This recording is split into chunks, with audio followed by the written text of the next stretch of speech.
Tough loss last night for Alabama. Well, it's even worse than that. It was just terrible all the way around. And we're going to talk about it right here on Cover Crimson. It's going to start out with LT and me, Lance Taylor from the next round and Lance's lock. We're also going to have Clint on, but so much to talk about. Let's get this thing started, guys. Here we go.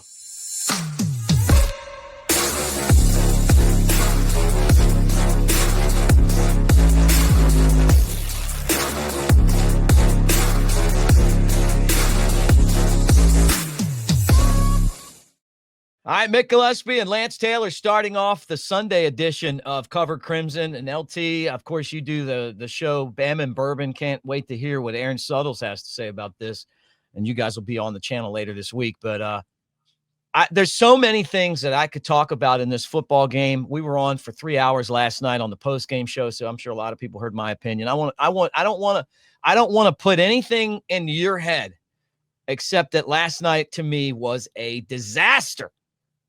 An absolute disaster. And I can't explain it. All week I talked about, and just for anybody watching or listening that has no idea of any background of me, you know, Mick, well, that I'm, I don't want to call myself a professional handicapper, whatever. I give out a lot of picks. And this is one of those games where Alabama got up to a 14.5-point favorite. And I stayed away from the game, but I told everybody, the way Alabama's playing right now, I don't know how they don't go in and run Oklahoma off the field. I just didn't think Oklahoma had the offense. I thought Alabama's defense was playing at an elite level. You just look at their last 3 games since the Tennessee loss, and Oklahoma goes out and gashes them for 260. I said the only way they could lose this game if Milroe reverted to playing like he did in Knoxville. I think he played worse than he played in Knoxville, which is, that's a low bar. The inconsistency of this team, and it gets a little overshadowed, I believe, with how many upsets there were in college football yesterday. Right. But to me, this might be, or I think it was the most shocking outcome for Alabama to only score 3 points, to lose by 21, the most that they have trailed to an unranked opponent since 2003. Now 3 losses for the first time since 2010, and just physically dominated up front. You would have thought Oklahoma had 10 sacks, just the way that defensive front dominated Alabama's offensive line. They did have 9 tackles for loss and only 1 sack, but the 3 turnovers from Milroe, he looked awful. I know Alabama fans are going to bitch and complain about the illegal touching and the penalty and the touchdown to Ryan Williams in the fourth quarter that ultimately was negated, and it was a turnover on downs. It was the game, though. I mean, you got to admit, dude. It wouldn't have mattered. It wouldn't have mattered. You don't think they – but I'll tell you this. That was – think about it, Mick. It was a 4th down chunk. It was a 50-50 ball. Ryan Williams made an incredible play. Right. But even if they score there. It doesn't make them winners. But they're not going to win. Officiating fucking sucks, dude. I'm sorry to say that. It's garbage. Horse shit. I mean, how do you make that call? Well, not to say that it's the reason Bama lost. Bama lost because the coaching was terrible. The playing was terrible. The intensity was terrible. And this is what's so bad. And look, and I think a lot of people that like chaos, yesterday was incredible. And I did enjoy yesterday altogether. If you're an Alabama fan, it was an absolute disaster. But the officiating, not only that one call where everybody, I mean, you had, you had Kirk and Chris Fowler talking about it. You had, whoever the head official in that comes. I mean, everybody was completely baffled. We saw Kalen DeBoer for the 3rd time maybe, and this was by far his biggest meltdown, and understandably so. But look, that was a disaster. The Auburn game, the late, offensive pass interference on Rivaldo Fairweather. I don't know how much of that game you probably were already on the air. That should have cost Auburn the game. Just a horrible call in that game. So bad officiating yesterday. But for Alabama, it didn't really matter. A couple of things, Mick. As soon as I pat this staff on the back and I tell Alabama fans, I was the biggest Kalen DeBoer campaigner, backer. And I'm sorry I keep looking up. I've got wagers on 3 shitty teams today in the NFL, and it's looking like a disaster day. This Detroit Lions team just drives me insane. I got the Colts plus the points. But as soon as I back this staff and look there, to me, I said it Wednesday night. I was like, if I had to back one team to win the college football to not only to get to the playoffs, but to win this thing ultimately, I think I would take Alabama. I thought Milroe was playing at an incredible level. I thought the defense had come together. And you're right. It was a fucking disaster, man. And Awful, dude. And I'll tell you, it won't be long before people stop the field storming against Alabama because it's becoming a regular thing. I know. Yeah, no, you're exactly right. And this is a good time to bring in our partner here on the show, Clint Lamb, to join us. Clint, you can tell that LT and I are pretty spirited right now. I'm sure you're going to be the voice of reason between us, but we thought that we just think that the Alabama performance looks worse today than it does yesterday. Is that a fair statement, LT? Yeah, I mean, because they were absolutely just physically dominated. And it's one thing, and I think Alabama fans were afraid. And hello, by the way, Clint. I think Alabama fans were very skeptical of this defense, especially early on with Kane Womack. And, we had, major college football analysts, guys like Joel Klatt that said Alabama, they're going to have to win the games in the 40s. For Alabama to score 3 points, to be shut out in the final three quarters, and I understand that's a pretty good Oklahoma defense. That is the one thing they've been able to lean on, going into this game with 5 wins is their offensive line has been horrendous, but their defense has been pretty good. But for Alabama to score 3 points, the first time since 2003, I think. I forgot what the number was. But anyway, completely pathetic all the way around. My big problem with the coaching side of things, and we talked about this a lot last night, but the fact that you had the running backs having the success that they did, and it's been a problem all season where when they're having success, they will give them a little bit of a little bit of run as far as letting them have, multiple carries on any given drive. The second it doesn't work on one play, they immediately get away from it, and they don't just get away from it for the rest of that drive. It's like for multiple drives, sometimes it's just one, sometimes it's a couple of drives. The fact that Justice Haynes only had 3 carries, he played 8 snaps in this football game. That is mind-boggling to me. And Jam Miller was having a lot of success too. And for whatever reason, they would get away from it, and then they would find themselves in all these, second and long, third and long situations. And then, your tackles aren't set up for it. Your quarterback's not set up for it. You're in a hostile environment. Obviously Oklahoma's edge rushers, when they're able to pin their ears back, they're really effective. And you definitely saw that. That's the most frustrating out of everything I saw. Now, granted, defensively, there's a lot you can talk about too, but I can't for the life of me understand why they keep getting away from the running backs. It makes zero sense to me. Yeah, I agree with you. Yeah, I think it's been one of those interesting things. And now the narrative, and it turned weeks and weeks ago that, and Alabama doesn't have the running backs they once had. I think both Justice Haynes and Jam Miller are really good backs. They're just not being utilized right now. And, for Jalen to be as inconsistent as he is, I just don't understand it. Like I thought last night, I was trying to figure out a good example of Jalen Milroe, and I can't come up with one, because when he is at his best, he's unstoppable. But when he is bad, he is bad. And now the big question, I don't know if you guys got into this, and I haven't talked to anybody, so I don't know what the opinion is, but Milroe obviously can come back. I think he probably will get bad advice. He will probably go on to the NFL. If I'm a general manager, there is no way I draft him as a franchise quarterback. I draft him as a project. And literally, I think he's probably a 3rd-round guy now. I know coming into that game, Kiper had him as number 3 quarterback. I don't see it. I mean, look, he is a talent. There is no doubt. But the inconsistencies are troubling. And to get to my point the long way here, have you guys talked about if Milroe wants to come back to Tuscaloosa? Are they going to want him back? That's you, Clint. That's a really good question, and fans want to know an answer. I honestly don't know.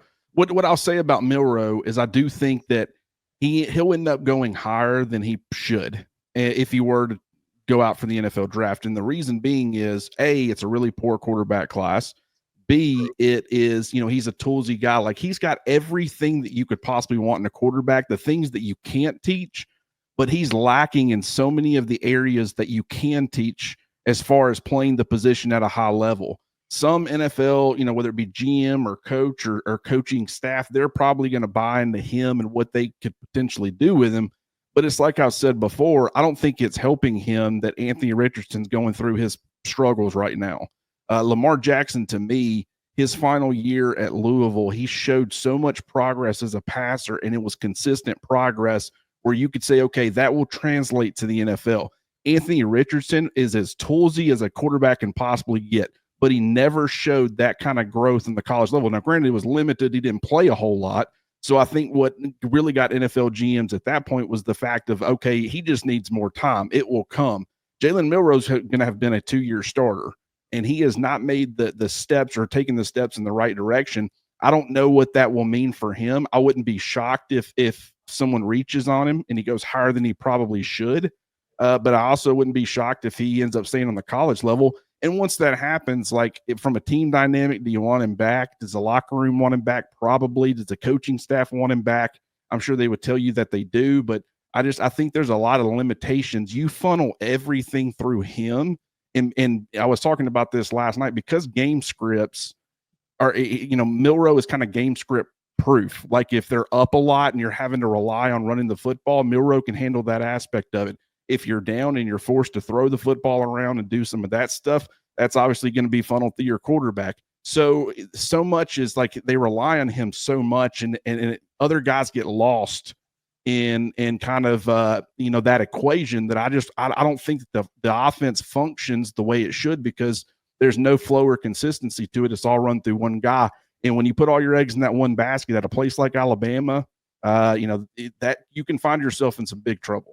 If he leaves, one thing, and then I'll throw you on LT. If he leaves, this quarterback room is gone. I mean, if he comes back, I mean, there's a bunch of dudes rolling out, guaranteed. Yeah, I think it's fascinating because it seems silly. Like if we look forward in the future, after the way Milroe played against LSU, and we're having this conversation weeks later, it looks ridiculous because when he's at his best, he's virtually unstoppable. But it's really a fascinating question. And what I was going to ask you guys also, you've been following this program a long time, both of you. Is this the lowest coaching approval rating we've had since Mike Shula? I mean, obviously because of the gap to Saban, but I don't even know if you go back to 2006, I don't know if fans were this upset.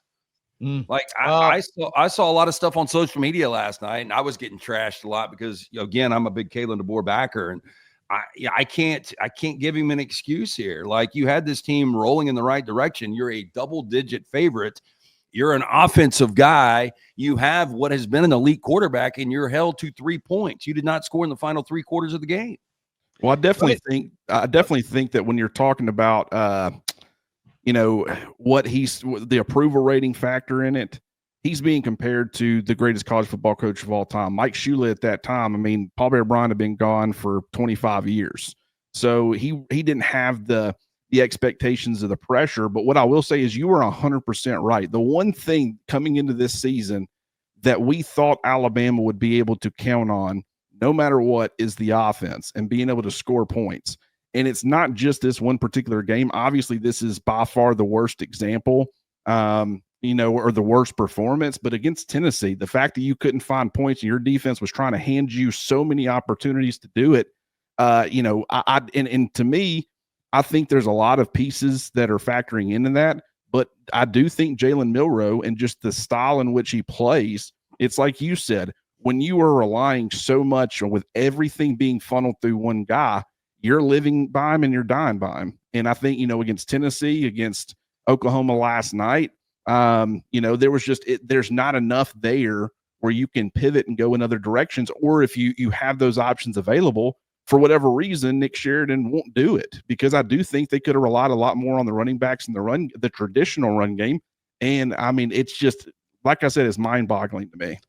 I'll say this about the coaching, and you bring up, I think it's a great question. Comparing them to the coaches that we've had in the past. And I go back to Gene Stallings, and you remember Stallings had a bunch of pros, dudes that had been around, a bunch of dogs in the coaching world, right? Like Brother Bill, and guys like that. And then, you got the Bows, and then you got, Shula, you had, Franchione, and it always kind of felt like this. And then Saban came in, and he was very active on finding guys that were ready to be in this job, that were ready, that weren't up and comers, that were theirs for the most part. I mean, and it just feels like with this staff, that it's up and comers. I mean, I would like to have a Kevin Steele or a Jeremy Pruitt, or some of these guys that Kirby has that have been around and know how to win in the SEC. This team and their inability to stop running quarterback and the option, and this isn't even good option in running quarterback. It's a guy that looked like Forrest Gump stumbling around and for 135 yards last night, running the ball at the quarterback spot. I mean, nothing spectacular about that guy, except we just weren't in position ever to stop him. Oh, but I saw this already at Vandy, and I saw this in the second half against Tennessee. I'm concerned at what Alabama has to stop the ball, but if the Boar loses to Auburn this week, it's not going to be pretty. Oh. Just telling you right now, Lance, it is not going to be pretty. He's going to find out the wrath of Alabama fans. Yeah, I saw, I saw this one. There was an article, I think it was like on Outkick or something, and how upset Alabama fans are right now. And somebody sent the tweet that if Alabama loses to Auburn, that somebody will drive a U-Haul through Kalen DeBoer's through his living room, which, I mean, it wouldn't be shocking. I can't even believe we're discussing this, and Auburn did find a way to, hold on after blowing that 21-point lead and quadruple overtime against A&M. But after watching Auburn last night and watching Alabama, it's on the table now. And I've said, for the last couple of months, this Auburn team in Bryant-Denny cannot beat Alabama. They can beat that Alabama team last night. There's no doubt. Yeah, I mean, I think that because Alabama has no problem aiding teams and beating them. What was unfortunate is you did have, that the defense plays a part at the end of the first half, allowing them to go down the field, score a touchdown, take the lead. Then you have the start of the second half. Alabama's moving the football pretty well. They get up there around midfield. You have, Kobe Prentice completely whiff on a block. I still don't understand what was happening on that play. Now, Oklahoma's got it. They've retaken all momentum. They have a chance to stack and make it a double-digit lead. Defense obviously allows them to do it. Then they go out there, and Jalen Milroe, by this point, it's clear watching him. I wouldn't say necessarily body language was clear, but you can tell in his play, it was they ran him, I think, on first down, and they had started off actually doing pretty well, but then they get him involved. They call a run for him. It gets stuffed for, I think, by either a 1 or 2 yard loss. And immediately he's frustrated and he forces a pass. It was a complete guess. He did not look out there and read anything. He was going there no matter what. His eyes took him there. His eyes took the defender there. And he made that one of the easiest interceptions of that player's career. And then the lack of effort on the tackle from that point forward, when you see your quarterback do that as one of your leaders, it's like, okay, I mean, at this point he's given up, but I'm going to give up too, or at least that's the way that it felt. And what was crazy is that if Kobe Prentice makes a block and Alabama can go down the field and at least kick a field goal, I mean, I maybe even a touchdown, tie it back up, kick a field goal, make it 10-6. It's you've established momentum, but you got that crowd right back involved at the start of the second half. And like in a lot of situations this year, one thing Alabama has not done well is they have not handled adversity. And they were faced with some and they just couldn't overcome it last night. I'm telling you, I see the same thing. But what do you think? And I'll ask you, LT. You're in the big box. What do you think is going to happen on Saturday? I mean, I feel like Auburn's style. I mean, they're better at running than they are throwing. And the misdirection stuff is going to be big trouble for Alabama. Yeah. Man, I can't believe we're having this discussion. I'm trying to find an early number on this. I'm just having a hard time. Where would you put it at? Well, it's funny because there's another guy that's a professional handicapper that I know. He reached out to me, and I'm just going to go back. I was a little buzzed by the time he hit me up with this last night. You drank? Yeah. He said 7.5. I said 14. And his quote, no fucking way, 11 max. I still think Bama, I mean, look, they were just a 14.5 point favorite on the road, in Norman. to a team that beat Auburn at home. So, Vegas is a big fan of this Alabama brand. So they are going to be inflated. I still think it's going to be close to 2 touchdowns, but I haven't seen it, and I'm trying to find it right now. Yeah, I probably would have said 11 or 12 if I had to, It should be 11 or 12. I'm Yeah. just saying that the way that they have typically inflated Bama, I think it might be 2 touchdowns, but I'll have it here in a sec. It's Sunday, so there's a lot of time to change your mind on this, Lance. But which way would you lean right now? Let's say it is 11 or 12. Oh, I mean, what schizophrenic Alabama team are we going to get? If we get last night's Alabama version, they're going to lose the game. So you've got a live dog situation with Auburn. We'll have it here shortly. I lean Alabama still, I guess. I don't know. Damn. You think this is what scares me is that Kalen DeBoer's walking into a hornet's nest? You think he's just going to first-time head coach walk in and win this game? I just wonder if he's – I don't know, man. Even Saban's first Iron Bowl, he didn't win. This is a tough game, even with a better team and home field advantage for a first-year head coach to win. Alabama's 15.5. No way. Yeah, they are. Oh, come on. That is – did they watch the game last week? I'm telling you, man, there is so much respect still for that brand. Alabama, they'll win the game, and they'll probably win the game going away. But I mean, even if they do and they're 9-3, I mean, that is like the worst purgatory place for this team. Because, I thought this was going to be a 10-2 team. 2 losses in the regular season is, in year one is very forgivable, especially based on the fact that would get you to a college football playoff. But now sitting at 9-3, it's just going to be a long ass offseason for Alabama fans, because I think they're going to be on the fence with Kalen DeBoer. And then can you guys imagine in year 2 if they lose 3 more games, which will be another really difficult schedule. So this loss, there's so many layers to this. And just the repercussions moving forward. And I don't know, man. It's going to be a fascinating time. Let me ask you this, both of you guys. Can Alabama make the college football playoff? Lance? I said no last night. I mean, I'm not going to put it at 0. But at this point, it's not it's not the losses. Even though, I guess it is to an extent, it's more of how they've lost some of these games and just how poorly they've played. The college football playoff is, the committee's probably looking at them and saying, this is a really good football team when they're on, but can you trust them to be on? And if you can't, then one of the things that always really helped Alabama in these type of debates, where it's like, do we put in Alabama or do we put in another team, in Ohio State or someone else, is you could always trust Alabama was not going to make you look bad as a committee. Like, they were going to go in there, they might get beat, but they were going to always keep it respectable outside of that national championship game. But you also had to win a playoff game the week before to get there. With this team, it's like, Alabama hadn't lost a game by more than 3. Nick Saban did it once in 17 years. We only had 3 losses twice, once including his first year. Just Kalen DeBoer, and we knew there was going to be somewhat of a transition, but I would say right now, I would put it at maybe 5% max. Wow, that low? Yeah, I understand. Other people were. I think ESPN's putting it at like 25% or 20%. No, it was like 33 when I saw last. Yeah, well, I saw if they beat Auburn, it's up to close to 40%. And look, you don't have to have a lot of other things that happen. Are they one of the 12 best teams in football? Probably. I guess it depends on the night. I do not think there's any way they get in. It would take some mass chaos. Obviously A&M has got to lose to Texas, and I think you would need Tennessee to probably lose to Vanderbilt. At that point, I don't even know if that gets you in.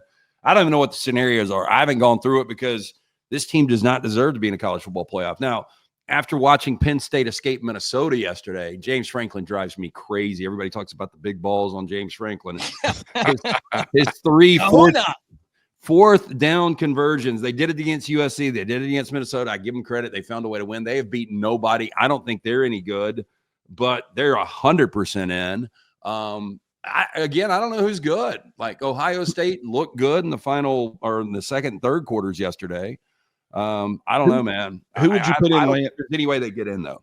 Lance, who would you put in if the debate came down to South Carolina and Alabama? Alabama's got the head-to-head, but South Carolina's they're seemingly playing much more consistent, better football right now. If it was 9-3 versus 9-3 with the win over Clemson, do you put in South Carolina over Alabama? Yeah, again, another one of these discussions I can't believe we're having. It is a fair question because I think South Carolina is a better team right now.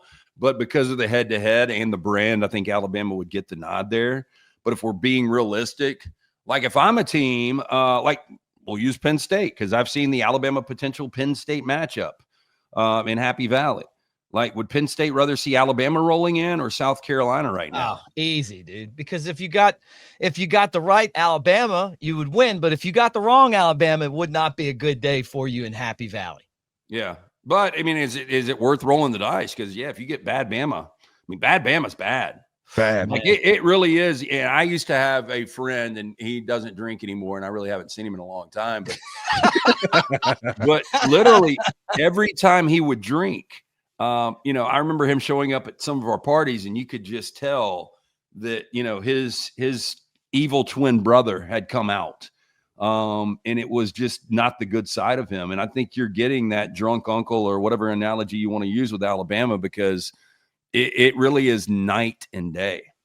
Oh, yeah. Well, let me say this to you guys. Well, I woke up today and I was like, what are we going to talk about on this show that we didn't mention last night in the 3 hours we were on the air, other than I cut my mustache on the show last night because it was supposed to be a mustache that led us to the SEC championship game. And Clint, they let us down. So I cut it right here out of the chute, got rid of that thing. And then I thought about what's the other thing I wanted to talk about today. The other thing is that whoever made that game plan sucks. Like that game plan, can you imagine the person that put that game plan together? Oklahoma, to lose to that crappy Oklahoma team with that game plan. And a big part of this, that somebody puts the game plans together. The only thing that I will tell you guys is that if they were spending time getting ready for Auburn, they better beat Auburn.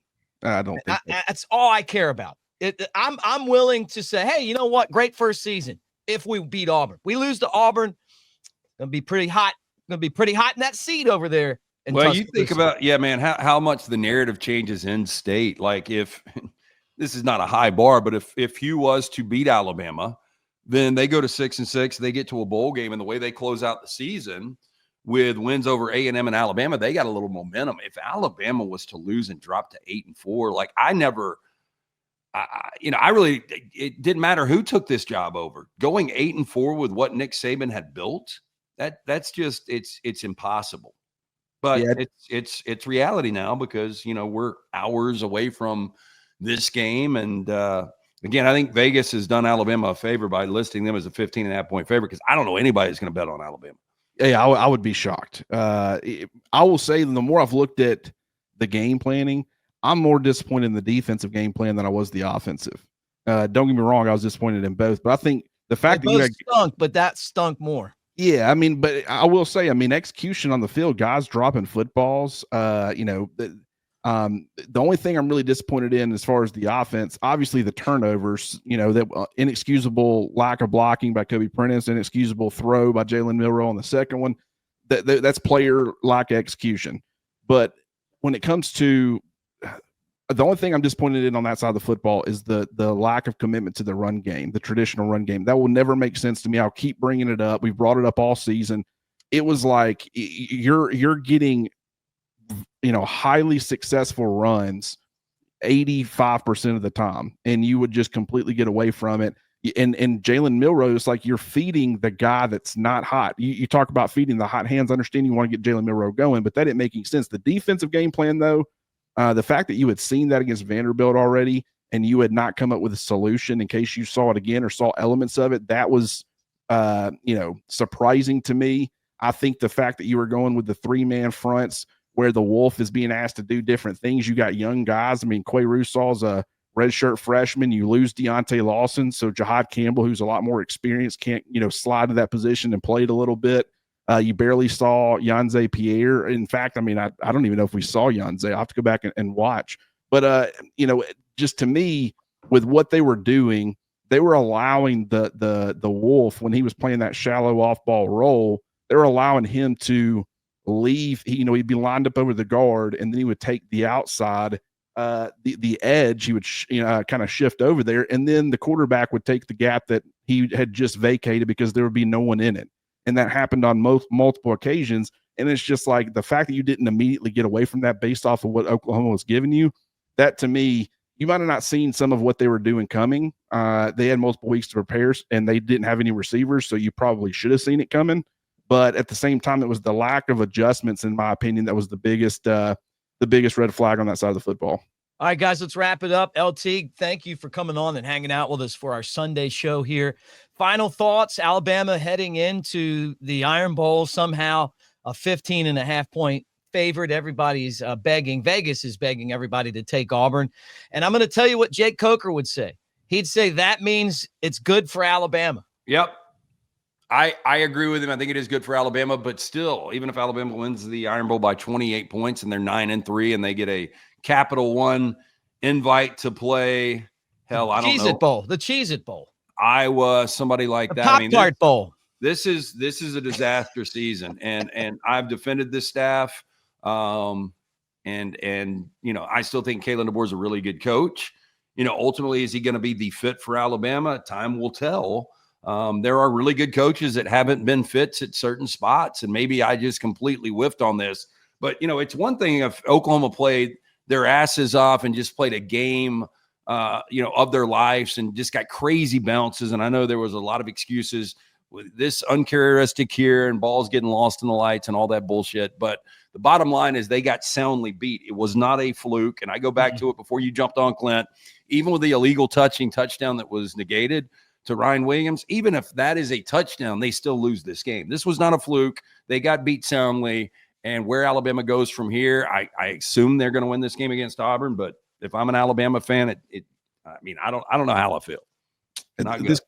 Not good. Thanks, brother. See you guys. See you, buddy. Outside of really where Alabama was coming from as a program versus LSU, even though LSU had just won a national championship a couple of years before, the conversations we're having about Kalen DeBoer feel very Brian Kelly after year one-esque, where it's like I'm pretty sure he went 9-3. He gets the win over Alabama late in the season, which obviously helped him as far as the fan base and all that. But people were questioning fit, right? The fake accent and things like that. Kalen DeBoer is not doing that. He's being true to himself, but the way he's dressing and he's doing certain things, people are questioning some strange things about this guy, whether it's warranted or not. Obviously when you're winning, people question a lot less. And when you lose 3 games for the first time since, 2010, people are going to question a lot more. But it just feels like, okay, we've seen what LSU has done under Brian Kelly, where those questions still kind of existed, but you're feeling pretty optimistic about where it could go. And then the next year, it's a whole lot of the same. And now in year 3, it's moving in the wrong direction. And so, that's one thing. I'll be curious to see what happens. Obviously, you're giving Kalen DeBoer another year. And I still believe in his ability to right this ship. I really do. Now, what I will say is fans need to be prepared for guys to leave that maybe you're not expecting to leave. This is a transfer portal era.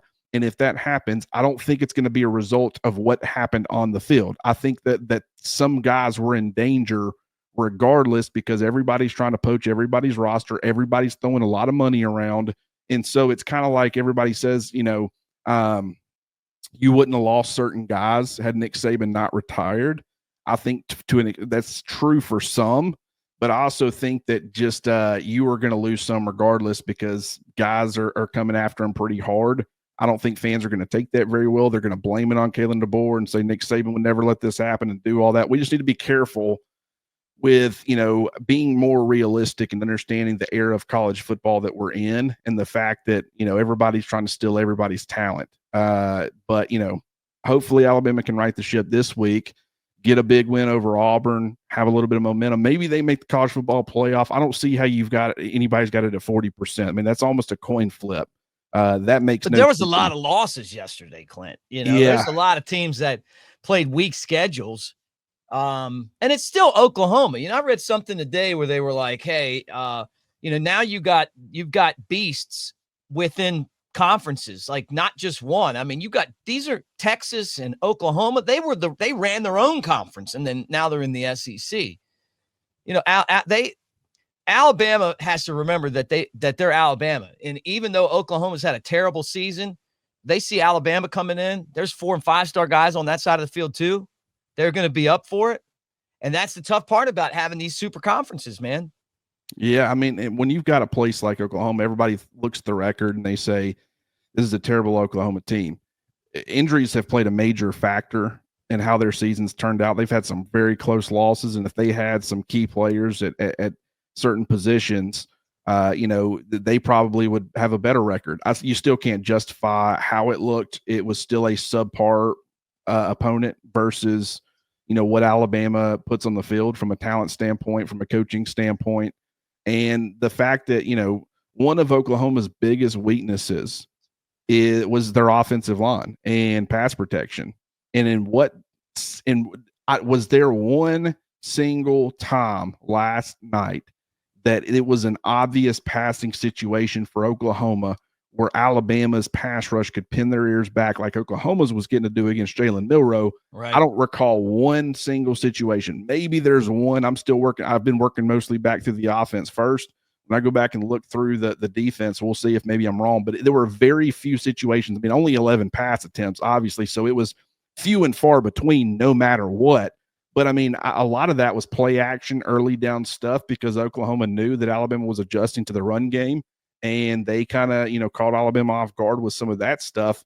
It's like the fact that you never could get Oklahoma in a situation where you could exploit their biggest weakness. And then on the other side of the football, their biggest weakness with their defense is the vertical passing game. And how often did you see the vertical pass? Like there was no situation where you were play action. There was, maybe a couple of times where they tried it.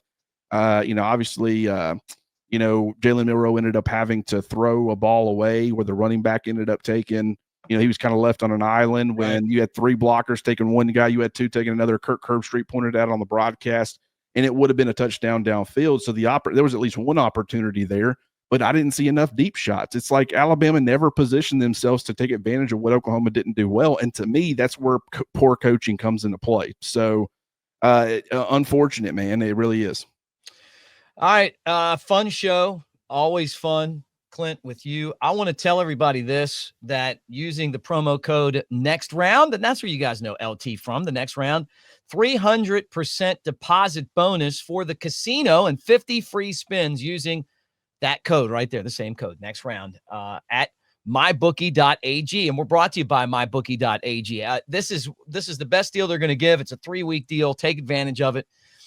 Every time I see this, I think of our friend, Big Sexy Elmo, because I'm promising you guys, he would always tell me about him. He was playing these games, and he'd tell me how much money he was up and how much he enjoyed it. And then he would tell me he wasn't going to play, and then he'd play again, because he liked it so much. And then he would tell me about that. So it's fun. I'm not saying put your Christmas money on this, but, if you got this is a great opportunity here, 300% deposit match, or bonus. That's pretty cool. That's a great deal.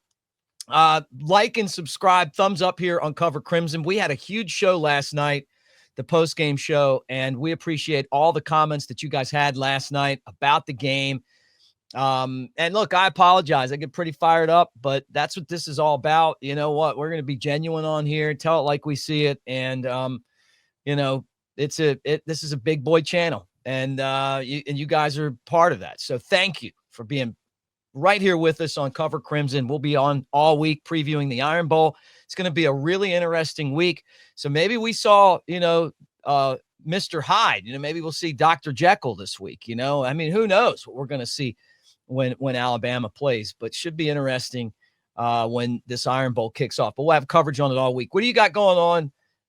CoverCrimson.com. We're going to be doing the snap count observations. That's not going to be fun, but because it's way more than just snap count observations. It's typical, normal observations. Going back and watching, I was doing that with the offense earlier. It's going to be a lot of criticism in there. I'm sorry. I try to be fair. When I feel like a guy deserves praise, I praise him. When I feel like he deserves criticism, I critique him. That's the way that I've always been. That makes it, I'll be all over the place with some guys because it's like the performance is up and down week to week. So I'm going to call it, like I said, I'm not going to defend the guy just because I've defended him all season. And I'm also not going to, just praise the guy just because I've got to see something that gives me the belief to want to praise him. So we'll be doing that. That'll be a huge part of what we're doing this week. We'll also be turning the attention to the Iron Bowl, and we'll be doing some fun stuff. The fact that that's a big rivalry, we'll be looking back on some memories, some Iron Bowl memories, some of our favorite. We'll be talking about that. We'll be talking about some players to watch. This is Alabama, in my opinion, doesn't have a great chance of making the college football playoff, but there still is a chance. But that you can't. So you're saying there's a chance. So you're saying there's a chance, and I will say, that to me, that has to include a very decisive, impressive victory over Auburn. You've got to get the taste of this Oklahoma game out of the committee's mouth, because I guarantee you they're not viewing Alabama very favorably. Crowd's got to be a big part of that, but we'll be analyzing everything over at covercrimson.com. That community's growing, a lot of participation. The game thread was great last night. A lot of great takes and observations, and people just voicing frustrations. And that's what we're all about. So we'll be having that rocking all week, and we'll also be doing our typical thing over here on the Cover Crimson YouTube channel. All right. Well, guys, thanks for hanging out with us. Roll Tide, everybody, and we will talk to you tomorrow.